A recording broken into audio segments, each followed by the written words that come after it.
ଓଡ଼ିଆ ମାନଙ୍କ ପାଇଁ ମୁଁ ଏତିକି କଥା କହିବି, ଅରୁ ହେଉଛି ଅର୍ପଣ ଆଉ ଅରୁ ବି ଅକ୍ଷି ତୃତୀୟା। ଏ ଅକ୍ଷି ତୃତୀୟା ଆମମାନଙ୍କ ପାଇଁ ଗୋଟେ ପବିତ୍ର ଦିବସ କହିଲେ ଅତ୍ୟୁକ୍ତି ହେବନି। ଏଠି ଲୋକମାନଙ୍କର ଅକ୍ଷିମୁଠିଆରୁ ଆମର ଚାଷ କାର୍ଯ୍ୟ ଆରମ୍ଭ ହୁଏ।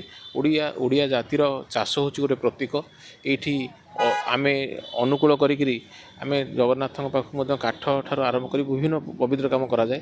ତେଣୁ ମୁଁ ଭାବୁଛି ଯେ ଅକ୍ଷି ତୃତୀୟା ଓଡ଼ିଶାର ଘରେ ଘରେ ସବୁ ଜାଗାରେ ପରିଚିତ।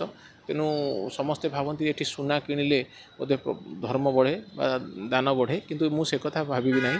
ମୋର ଭାବନା ହେଉଛି ଯଦି ତୁମେମାନେ କିଛି ପୁଣ୍ୟ କରିବା ପାଇଁ ଚାହୁଁଛ ତାହେଲେ ଦାନ କର, ଧର୍ମ କର ଏବଂ କିଛି ବସ୍ତ୍ର ମଧ୍ୟ ଗରିବ ଲୋକଙ୍କୁ ପ୍ରଦାନ କର।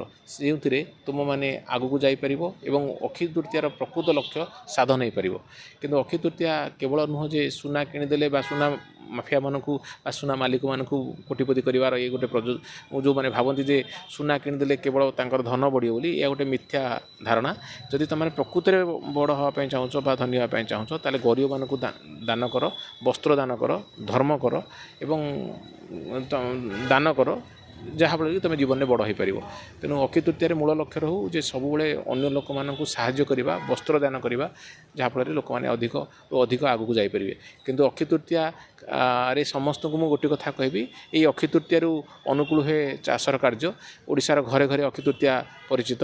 ତେଣୁ ଅକ୍ଷି ତୃତୀୟା ଗୋଟେ ପର୍ବ ଆମ ଓଡ଼ିଆ ଜାତି ପାଇଁ, ଓଡ଼ିଆ ପର୍ବ ପାଇଁ। ତେଣୁ ଏତିକି କହିବି ଯେ ସମସ୍ତେ ଭଲ ରୁହନ୍ତୁ ଏବଂ ସମସ୍ତଙ୍କ ପାଇଁ ଏ ଦିନଟି ଗୋଟେ ପବିତ୍ର ଦିବସ ରୂପରେ ଆଗକୁ ସମସ୍ତେ ଭାବନ୍ତୁ ଏବଂ ଜଗନ୍ନାଥଙ୍କ ପାଖରେ ପ୍ରାର୍ଥନା କରିବି ଯେ ଏ ବର୍ଷ ସମସ୍ତେ ଭଲରେ ରହିବା ପାଇଁ ଚେଷ୍ଟା କରିବେ।